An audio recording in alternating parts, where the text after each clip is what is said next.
Bismillahirrahmanirrahim. Assalamualaikum warahmatullahi wabarakatuh. Waalaikumsalam warahmatullahi wabarakatuh. Masya Allah, jos kompak. Balik lagi di podcast Lisan. Alhamdulillah kita dapat sama-sama kembali ke pemeriksaan lisan di sana. Mudah-mudahan selalu dalam keadaan baik. Jadi insya Allah malam ini kita akan coba menginspirasi kembali obrolan-obrolan yang terbaik dari kita. Malam ini kita mengundang dari perwakilan anak motoris, bikeris ya. Bikeris atau bike golok? Putri. Ya, hatur thank you banget buat Bang Trai ya, yang sudah gabung di sini di studio. Beliau dari Budapest. Jazakallah khair. Ini dari Mas Dwi dari Pembina Soik. Alhamdulillah atas waktunya semuanya. Jadi malam ini kita akan coba ngobrolin wabah begal dan maraknya curanmor. Ya nggak? Mudah-mudahan ini menginspirasi, dan setelah obrolan ini agar muncul kewaspadaan bagi teman-teman semua sobat lisan di sana ya kan. Jadi saya langsung saja ke Bang Trai. Sebetulnya dampaknya apa nih buat anak motoran dengan munculnya dua kejahatan inilah ya, yang hari ini kita melihatnya korbannya luar biasa ini. Bahkan ada yang sampai ya meninggal gitu kan. Selain dia kehilangan harta bendanya yaitu motor atau lain sebagainya, juga kehilangan nyawa. Pilulah buat kita. Bagaimana tanggapan jenengan nih Bang Trai? Oke. Dari sisi anak-anak motor. Yoi. Ya, kalau ditanyain dampaknya apa dari dua kejahatan itu tadi, ya sebenarnya ini adalah salah satu hal yang merugikan bagi anak-anak motor yang sebenarnya punya niat positif membangun komunitas gitu. Karena sejatinya anak-anak motor itu membangun komunitas tujuannya untuk membangun persaudaraan, ya kan? Kan ada istilahnya brotherhood forever, Muslimhood bisa juga. Muslimhood banyak lah. Pokoknya intinya adalah persaudaraan. Tapi dengan adanya kejahatan itu tadi, begal misalnya, yang ternyata itu pelakunya juga anak-anak usia tanggung. Nah, ini jadi dampak buruk bagi anak-anak motor. Masalahnya sekarang ini ketika anak-anak motor ini mencoba membangun image baik buat masyarakat, karena masyarakat kan selama ini berpandangannya anak motor itu begajulan, anak motor itu urakan, nggak sholat dan lain sebagainya ya kan. Nah, di sisi lain ada anak-anak usia tanggung yang bisa dibilang mungkin salah asuhan nih. Ketika mereka ini berusaha mencari jati diri, terus kepegang sama orang-orang yang ngarahin ke hal-hal yang negatif, akhirnya jadinya begitulah. Anak usia tanggung bawa celurit segede gaban 2 meter, gila. Kewang namanya. Iya, tujuannya apa?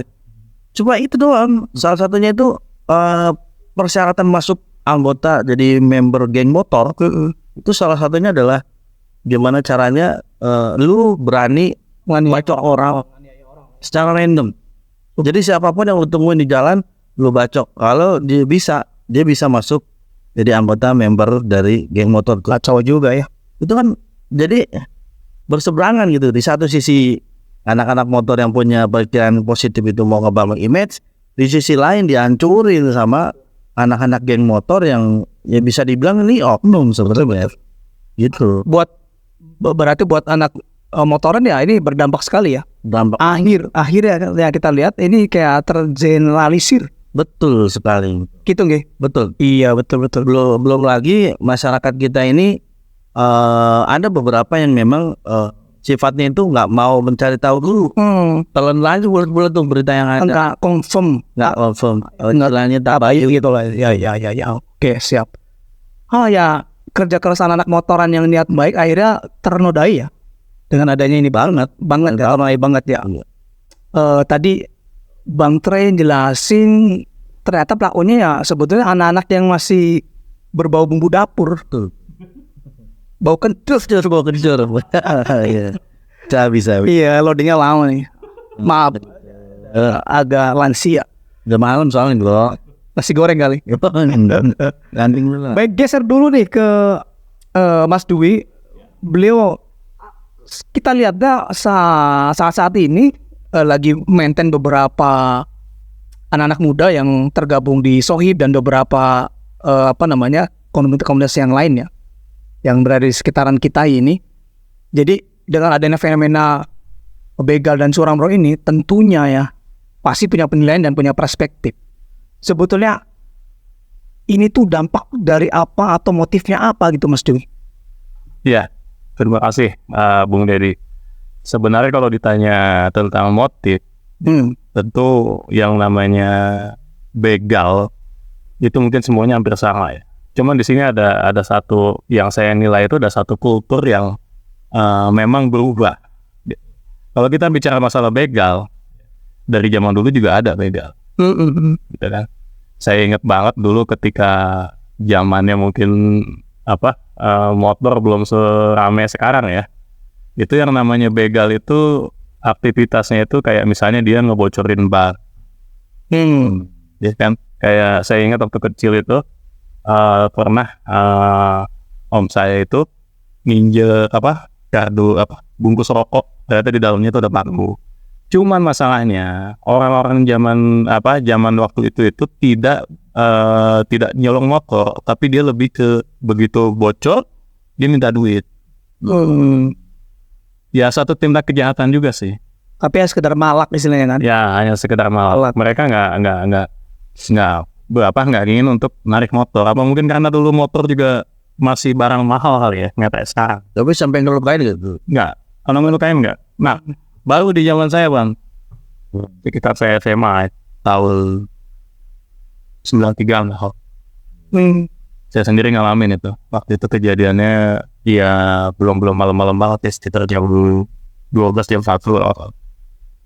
Itu udah pagi Bang. Pagi itu. Ya bener, nggak malam-malam banget, emang udah pagi guys, udah pagi. Kalau pagi kan jam 1 belum pagi. Gue makan kacangnya dah. Saya pulang, ya. Tiba-tiba ada yang nanya, Bang bisa minggir sebentar nggak, kayak gitu. Saya minggir dipepet. Nah gitu mereka lebih ke nggak kayak sekarang main bacok main apa, dia nuduhnya ini motor pernah nabrak adik saya. Ya modus. Zaman dulu itu gitu. Kalau nggak pokoknya dia memberhentikan dulu, nggak langsung main tebas, gitu langsung main. Nah, itu zaman saya dulu, dan saya pernah ngalamin itu, walaupun alhamdulillah akhirnya nggak sampai diapa-apain karena saya ngeles terus waktu itu. Nah, yang sekarang ini, yang tadi Bang Teh ceritakan itu secara random main tebas aja. Iya. Artinya lebih mengerikan sekarang ya. Makanya saya bilang ini itu yang bisa dikatakan apa ya? Meningkat atau menurun? Ya meningkat sih. Neset. Iya, meningkat. Jadi kita bicara kok geser, Otaknya geser.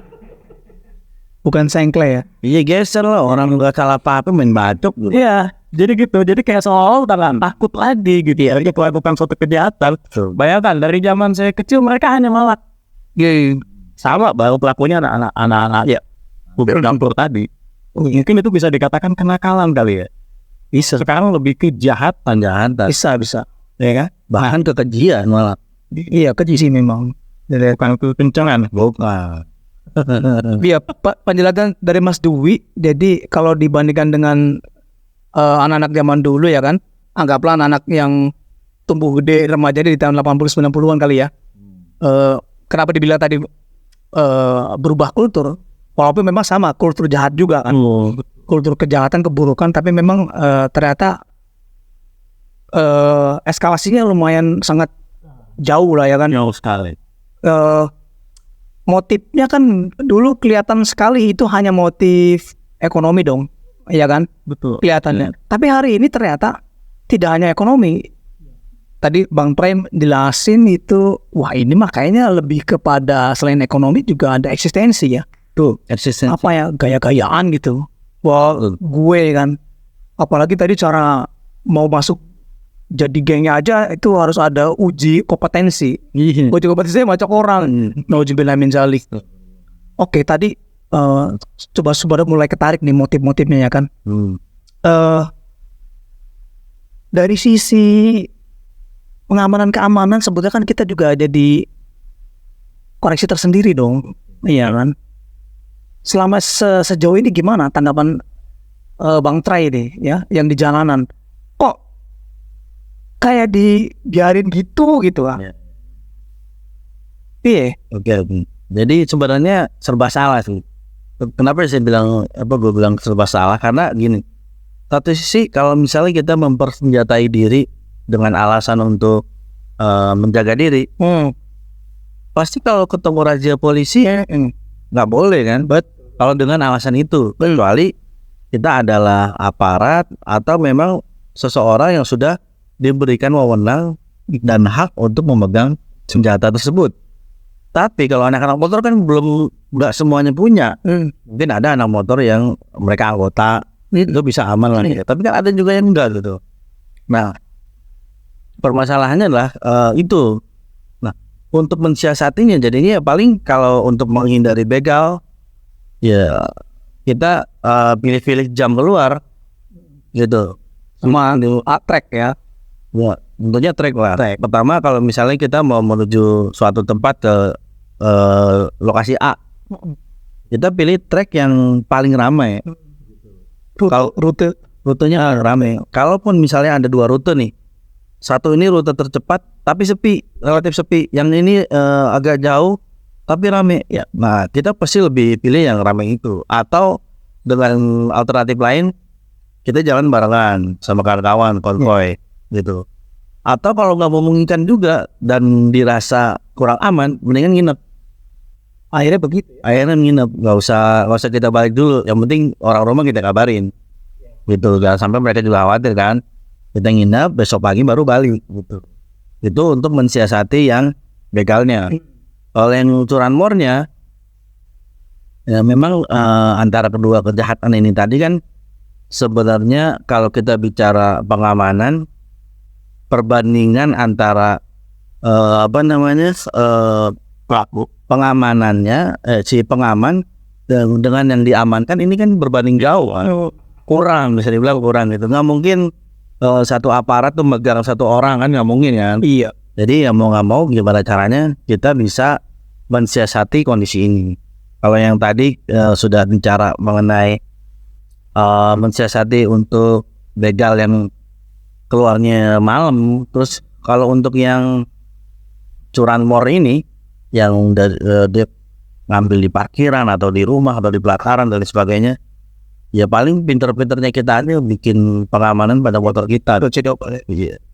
Karena kalau bicara anak motor, ya kalau misalnya tentara itu kan istri keduanya senapan ya kan.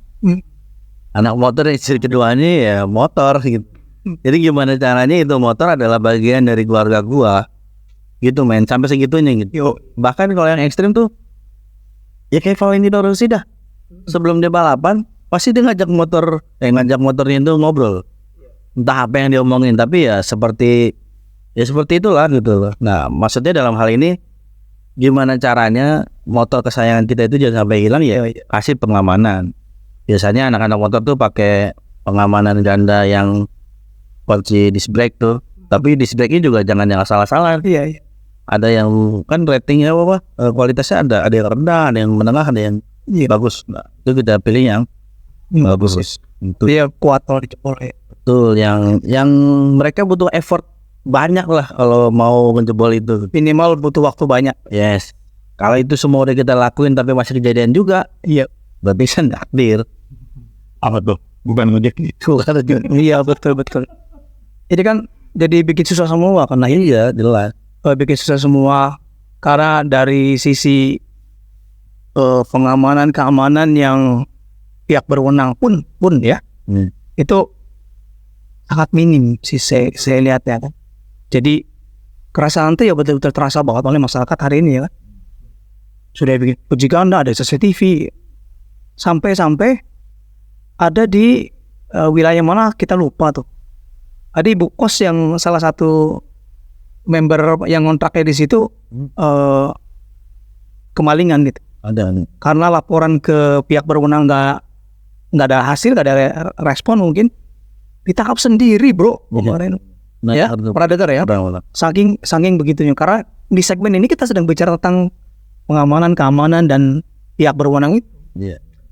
Nah tadi dari Bang Tray, Satu lagi gue mau nambahin nih. apa tuh? Ada kondisi kejadian yang ironis tuh. Pak, sebenarnya kan kita pribadi ya mau nggak mau kalau udah berhadapan sama hal kayak gitu kan, gimana caranya mempertahankan diri kan? Iya.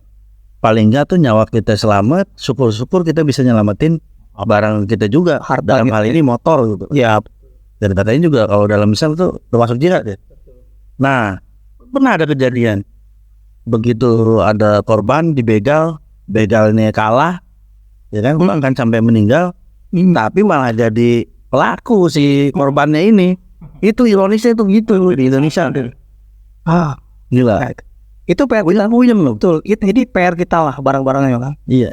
Yang kita berharap sebagai masyarakat bahwa pengamanan keamanan dari pihak berwenang lebih ditingkatkan sih gitu kan. Harusnya sih gitu. Betul. Karena memang ya mestinya kita pun hari ini yang berhasil ketangkep ya, yang terazia ya kita apresiasi juga. Namun kita berharap dari masyarakat sebagai masyarakat ya lebih ditingkatkan lagi. Itu dari Bang Tray, kita lihat dari sisi anak motoran. Mungkin dari Mas Dwi nih, selama ini yang berkiprah berkecimpungnya dengan anak-anak ya, yang sebetulnya secara umur tuh anak-anak yang dikelola atau di-maintain sama Mas Dwi ini ya umur-umurnya sama dengan yang hari ini menjadi para pelaku itu gitu. Tentunya di anak-anak yang tadi gaya-gaya pengen jadi anak gangster gitu kan. Nah, dari sisi keamanan-pengamanannya gimana nih Mas Dwi? Tanggapan sampean ini selama ini? Iya. Terkait masalah kenapa sih anak-anak sekarang yang di bawah umur ini mau mencoba atau ikut-ikut halal segala macam. Yang jelas yang pertama mereka itu melihat, ya, mereka itu melihat, entah itu melihat dari mungkin seniornya atau mungkin orang yang lebih dulu melakukan itu, gitu kan, sehingga mereka mau mencoba. Nah yang apa ya, yang jadi masalah ini adalah orang-orang yang pernah melakukan.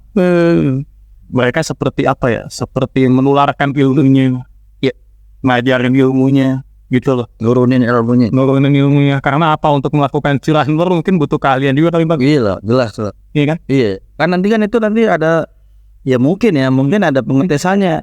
Lu bisa berapa lama nih? Kalau belum bisa sekian detik, jangan boleh jalan dulu. Nah, bisa jadi. Itu akhirnya apa? Akhirnya permasalahan sosial seperti ini juga nggak akan selesai. Selama itu tuh terus masih bergulir gitu. Betul. Mereka masih terus ada. Dan yang lebih memprihatinkan lagi terkait masalah hukum. Hukum yang diterapkan sekarang tidak membuat jera para pelaku begal, pelaku mal. Malah sekarang seolah-olah itu dibiarkan. Bukannya dibiarkan sih, lebih ke tadi benar kata Bang Tray, jumlah antara yang mengamankan sama yang diamankan udah nggak. Mungkin yang harusnya mengamankan jumlahnya sedikit, yang diamankan jumlahnya banyak, pelakunya juga banyak. Betul. Tapi kalau saya lebih condong ke menjaga anak-anak muda sekarang itu jangan sampai salah bergaul. Ketika mereka ketemu sama komunitas-komunitas yang, mohon maaf memang tadi Bang Tray katakan geng motor, itu akan cepat sekali mereka akan beradaptasi, apalagi mereka ikut-ikutan, terus akan cepat sekali melakukan. Nah, inilah makanya tadi yang Bang Tray bilang anak motor yang selama ini berfungsi dengan baik, punya niat yang baik, juga jangan segan-segan untuk mengajak udah tadi bawa bumbu dapur untuk apa ya, untuk mengajak makan gitu. Karena apa? Iya itu tadi, karena ini bisa terus ada. Betul. Pendahulu juga. Iya. Dan apalagi ada di sana ada semacam kayak toleransi. Ya. Kalau memang tuh pelakunya anggap di bawah umur, ya ini kan kategorinya kenakalan remaja. Padahal dia udah bisa bunuh, guys. Harusnya adalah dia sama diperlakukan dengan orang yang dewasa. Toh anak-anak sudah akil balik memang ya sudah sama, pola pikirnya sudah berkembang dan memang sempurna gitu kan. Jadi seharusnya memang kita sih berharap tidak ada lagi tuh ada segmentasi atau klasifikasi para pelaku itu disebut sebagai kenakalan remaja, karena memang kalau udah kategori sudah kenakalan remaja itu biasanya hanya direhabilitasi beberapa hari. Ketika ada orang tuanya datang bikin pernyataan, dibawa pulang, selesai.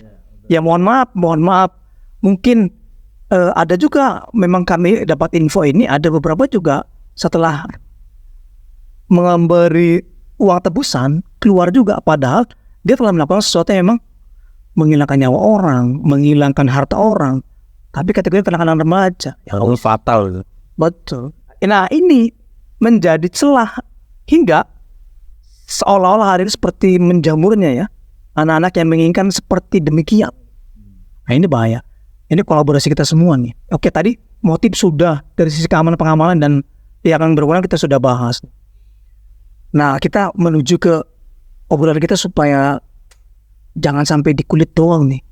Ayo dong, kita mulai ke daging, dan kita mudah-mudahan tidak buang badan karena asik di zona nyaman, guys. Ya kan? Supaya obrolan kita manfaat dan berbobot. Jadi sebetulnya apa sih solusi yang akan kita tawarkan di obrolan ini, ya enggak? Agar solusinya tuh benar-benar solutif, sempurna dan paripurna, guys. Bang Trai sendiri melihat seperti ini dalam kacamata anak motoran, ya kan? Ini harusnya seperti ini nih kan. Jadi minimal lah, wah bagus juga di anak-anak motor, ada solusi juga gitu loh. Sikat, guys. Oke. Jadi kalau kita bicara mengenai solusi ya, kalau kita lihat iklim anak motor itu sebenarnya cara alamiah terbagi sih. Terbagi maksudnya gini, ada beberapa orang yang masih asik dengan dunia bikersnya yang ya mohon maaf kalau aneh sebut, di dalamnya itu masih ada kayak minuman keras dan lain sebagainya. Tapi ada juga orang sebagian anak-anak bikers yang mulai sadar bahwa hal-hal kayak gitu patutnya sudah kita tinggalkan gitu. Ya udah bukan usia kita lagi lah buat hal-hal kayak gitu. Maksudnya ya mereka-mereka yang apalagi sudah punya keluarga, anak, istri gitu kan, baiknya juga kan harus, tadi Bang Dwi bilang harus mencontohkan kan, bagaimana kita memberikan contoh pada generasi kita berikutnya gitu. Nah, salah satu solusi yang menurut gua ini efektif juga gitu, dan ya alhamdulillah juga ya, ini juga kejadian sama gua sebenarnya. Ya itulah, ketika gue ketemu sama komunitas orang-orang gila itu, orang-orang gila ini maksud gue dulu, orang kan biasanya bikin pengajian itu gimana gitu, madrasah, sekolah, di rumah-rumah warga gitu. Lah ini mereka bikin pengajian di jalanan, gue bikin jalan sih di trotoar gitu lah. Yang gue bikin berpikir asiknya adalah, wah ini beda nih. Ini yang dicari anak-anak motor nih. Bahwasannya kita cari ilmu pengetahuan mengenai agama, tapi seperti nggak digurui. Seperti kita tuh cuma diajak ngobrol doang sama mereka, diajak ngumpul, diajak ngopi dan lain sebagainya. Tapi entah kenapa gue balik dari situ tuh seperti ada yang ngingetin bahwa udahlah, udah cukup, betul, enough gitu. Yang lu lakuin selama ini udah cukup lah. Hal-hal hitam yang dulu kelam gitu, udah cukup lah gitu. Mau sampai kapan? Orang tua udah gak ada semua. Kita udah punya istri, udah punya anak. Udahlah cukup. Mulailah perbaikin diri. Sedikit demi sedikit, kecil, ya dimulai dari yang kecil. Artinya dalam hal ini, buat gue sih ini jadi salah satu solusi ya. Bagaimana kita ngajak anak-anak motor ini untuk hijrah bareng dengan cara apapun lah gitu yang mereka sukai. Dan salah satunya itu kan kemarin juga gue ketemu juga tuh sama komunitas ABI, Archery Bikers Indonesia. Dia orang juga ngajak hijrah tapi dengan cara yang beda. Selain mereka motoran, dia main panahan juga. Panahan adalah salah satu olahraga yang menurut gue itu masih jarang digeluti di Indonesia. Banyak kan futsal, bola dan lain sebagainya. Tapi kalau panahan itu jarang. Nah ini jadi salah satu hal yang menarik juga nih. Salah satu solusinya adalah anak-anak muda yang tadi itu kita arahkan pada hal-hal atau kegiatan-kegiatan yang positif tadi. Kalau menurut gue sih gitu. Tapi kita perlu lihat orang juga ya. Maksudnya ada orang-orang yang nyaman di masjid, ada orang-orang yang nggak nyaman sama sekali di masjid. Coba bayangin kalau anak-anak motor atau anak jalanan, anak pang yang tatonya sebadan, semuka-muka, dia masuk masjid, wudhu, dari mulai wudhu aja pasti diliatin, dari ujung kaki sampai ujung pala, terus sampai dalam tadi diliatin, dia mepet kotak masjid apa orang, lihat. Nah coba itu, orang niatnya udah pengen berubah, pengen hijrah, dia masuk masjid, tapi dapat perlakuannya kayak gitu, Akhirnya kabur lagi dong. akhirnya kabur lagi. Nah orang-orangnya beginilah yang biasa hidupnya di jalanan itu kan nggak cuma anak motor ya, anak pang, anak jalanan, anak pengamen dan lain sebagainya. Mereka juga butuh uluran tangan kita gitu. Kita orang yang secara kehidupan sudah berjanji pada diri sendiri untuk merubah kondisi yang lebih baik lagi, ya harusnya kita ngerangkul mereka juga. Betul. Gitu. Jadi dengan demikian siklus tadi itu bisa kita putus tuh Bang. Yang kata Bang Lui kan kita harus memberikan contoh, tawadan dan sebagainya. Nah, dengan ini dilakukan secara masif oleh seluruh pemuda yang udah berhijrah duluan, ya mudah-mudahan ini jadi solusi bagi mereka yang belum. Betul. Berarti solusi yang coba disampaikan Bang Trai, artinya kita mulai segera jemput bola dong. Jemput bola, Sambut mereka, raih tangan mereka supaya mereka tidak terlalu terprosok ke lembah yang lebih dalam kehinaan itu, Pak. Karena sebetulnya kan ini siapa paling cepat dia dapatkan, artinya anak-anak itu kan, dan kita harus coba kecepatan kita nih kan, karena kita semua bareng-bareng lari gitu. Tadi ada istilah hijrah bareng, disikat berarti hijaber. Ya bener gak sih? Sama ya? Salah gue ya? jangan begitu juga. Sorry guys, sorry. Peace. Oke, itu luar biasa ya. Mudah-mudahan nanti setelah ini teman-teman lisan di sana bisa kontak Bang Trai, mungkin barangkali ada ya yang berkenan untuk hadir acara-acara yang semacam itu. Kita bisa gabung bareng, ngopi bareng, dan ngajak-ngajak temennya untuk ya kita nggak ada salahnya ya mengajak kepada kebaikan. Insya Allah kan ini kebaikan buat kita semua ya. Itu dari Bang Trai ya, dari perspektif dan kacamata anak-anak jalanan. Lu ini nggak sih Ridho aja disebut anak jalanan? Kayak Ali Topan ya. Yo, Kalau gue sih nggak masalah belain orang. Yang gue pikirin gue yang tahu dari gue. Bukan mah. Siapa tuh? Tentang Bedov. Oke, langsung ke Mas Dwi nih. Ya. Ini segmen terakhir. Pertanyaan kita tadi ya, solusinya seperti apa sih untuk anak-anak? Karena memang ya kita harus mikirin dong, karena mereka adalah generasi kita nih yang sudah agak berusia ya, panas kasih berusia. Makanya karena mereka akan melanjutkan kehidupan gini nih. Sikat Mas Dwi. Berusia, betul. Usia berapa, Bang? Saya baru 30-an. Ya, nggak beda jauh. 3 bulan something. Iya kan. Kalau dibilang 38 kan terlalu banyak. Saya 30-an. Iya. Terkait masalah solusi, alhamdulillah Bang Trai, saya, mungkin Bung Deddy juga pernah muda. Masih pernah muda. Masih muda. Saya masih muda, Bang. Oh iya, masih muda. Masih lah. Nah, yang namanya kenakalan anak muda atau apapun namanya, itu ada yang namanya titik jenuh. Nah, walaupun ada jenuhnya. Ya. Nah, inilah yang perlu kita sikapi ya, sebagai tadi benar Bang saya katakan, kita para pelaku yang untuk mengajak kepada kebaikan. Nah, inilah yang nggak boleh kita lewat sedikit, Bu. Kenapa? Karena ketika kenakalan itu sudah sampai ada di titik jenuh, asalkan dia tidak ada manfaat di situ, itu pasti akan ditinggalkan.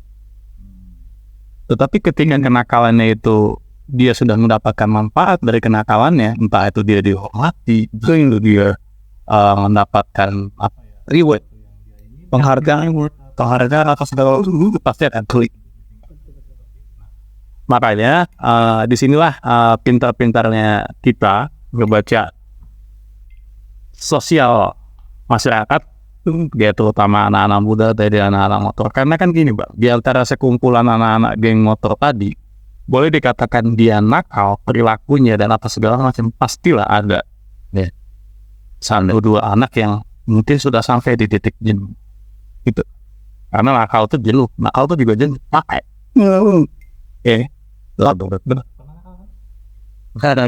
benar.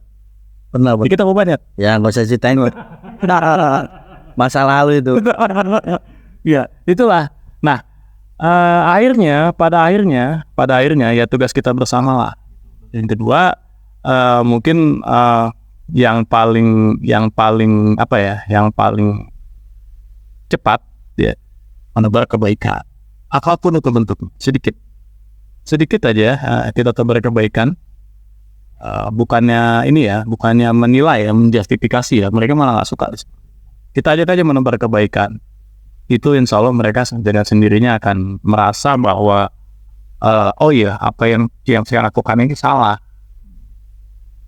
Itu. Orang kan kalau udah mendapatkan manfaat di situ, dia udah nggak tahu salah atau benar. Yang penting gue enjoy. Betul. Ya kan? Cuman ketika dia merasa bahwa oh iya ini salah, gue harus tinggalkan. Ketika ditinggalin, apa yang terjadi Pak? Dia katanya teman, dan disitulah kita hadir. Dan dia ya kan? Mungkin yang tadinya motor Retro ya abang benerin lah. Biar jadi Betul. Bisa. apa yang gitu. Bisa jadi solusi juga itu. Benerin motornya. Ya seperti itu Bu Rudi. Oke. Jadi tarik kesimpulannya dari dua narasumber ini, Bang Trai dan Mas Dwi, menumbuhkan kepedulian ternyata penting sekali ya. Sebagai upaya kita merubah menginginkan ada perubahan itu. Karena kalau memang tidak ada kepedulian sama sekali, boro-boro pengen mikirin ada perubahan ya. Kondisi kita hari ini kalau kita terus kita liatin semakin gelap, semakin kelam, ya kan? Nggak ada perubahan. Tanggung jawabnya adalah kita semua. Nah, kejahatan tentang gangster ya kan, anak-anak motoran yang berlaku barbar ya, kita lihat ini kan barbar. Adanya begal itu kita tahu, adanya motif ekonomi termasuk yang Cunaro itu pasti motif ekonomi. Mereka sampai mengorbankan itu kan, dia pasti tahu resikonya adalah keselamatan dan jiwanya kan. Kalau memang bukan karena faktor dorongan ekonomi, tentu seperti tidak mereka lakukan juga. Artinya ini sangat complicated sekali ini masalah kita, betul kan? Masalah ekonomi tentu ini masalah, wow, ini kalau kita bahas dalam men, karena bisa obrolan kita berada di tepi jurang sebetulnya. Kenapa? Pasti akan bersinggungan dengan kebijakan. Saya bisik-bisik aja. Takut ada tukang bahasa di depan. Jadi ini kan sebetulnya kesulitan hidup yang terus kita rasakan hingga ini muncul kejahatan-kejahatan semacam ini. Karena kalau tadi yang gangster tadi memang itu ada sedikit berbeda sih. Yang paling mencolok adalah tadi eksistensi. Baik pemirsa lisan di mana saja berada, Masya Allah luar biasa obrolan kita malam ini. Hampir kita tidak temukan tulang di sini, ya, karena semuanya adalah lemak. Bukan hanya daging. Subhanallah. Lagi lah. Jadi kita sangat terima kasih kepada semua narasumber. Mudah-mudahan apa yang disampaikan manfaat buat kita semua. Amin. Nah, kita semuanya undur diri. Assalamualaikum warahmatullahi wabarakatuh. Waalaikumsalam warahmatullahi wabarakatuh.